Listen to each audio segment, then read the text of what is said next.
Welcome back, everybody. It's the next episode of the Fearless Business Podcast. I'm your host, Robin Waite, the Fearless Business Coach, and I've got a very esteemed guest with me today. Probably it's a bit unfair to say veteran, isn't it, Gary? Veteran businessman of 45 plus years. I mean, I suppose in business terms, does put you into veteran status. We're going to be discussing lots of very interesting stuff today around purpose-driven achievement, which is Gary's, the self-titled book. We're going to be talking about profitability, we're going to be talking about productivity, cost reduction, team building, improving business performance, and all sorts of fun stuff like that. Gary, welcome to the podcast. But there must have been a reason why, you chose to work with those businesses in the first place, because you obviously get a great deal of, we've spoken on offline as well, outside of this recording. And I just get the impression that you're just so passionate about helping people in business generally. What is it that kind of drives you?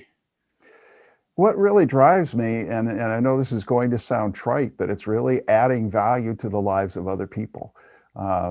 Years ago, I had an opportunity to spend some time with a gentleman and build a relationship with him. This was back in the 1970s, which gives you an idea how old I am. So I am the veteran that you're talking about.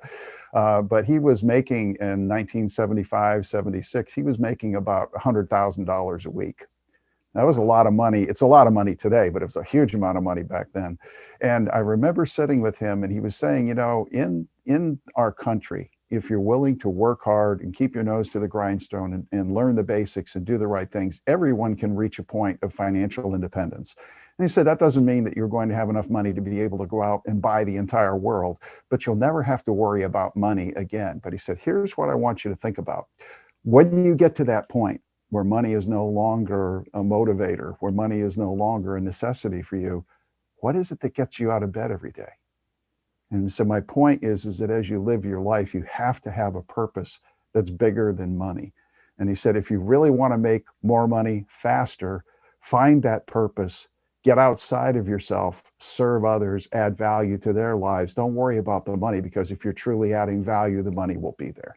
Yeah, I completely, agree with that. I always say to people, my bank balance is an indication of kind of the impact which I've created with clients. If I'm doing a good job of the coaching side of things, that will take care of itself. One of the biggest struggles, I think, we touched on this, with the advent of the internet and things like that, which, it sounds like it's a new thing. It still is new, I think, in the grand scheme of things. It's 30 years, I think, since the internet came about. But I think what's happened is, as a result of all these different apps and how busy business can be, people have just lost sight of the fact that you still need, as a leader, as a CEO of your own business, time to think. And I was just sitting outside, for an hour just before we came online to do this recording today. Having had a just nice peaceful lunch, just sat out on my deck, just, enjoying the view and the sunshine. And I was thinking, God, it's so nice just not to have to worry about work for an hour. And then all of these ideas just start flooding in. And I think I get the impression you're the same as well. It's like you do things at a really nice pace. Yeah, I do. And I do, as you, I covet my personal time.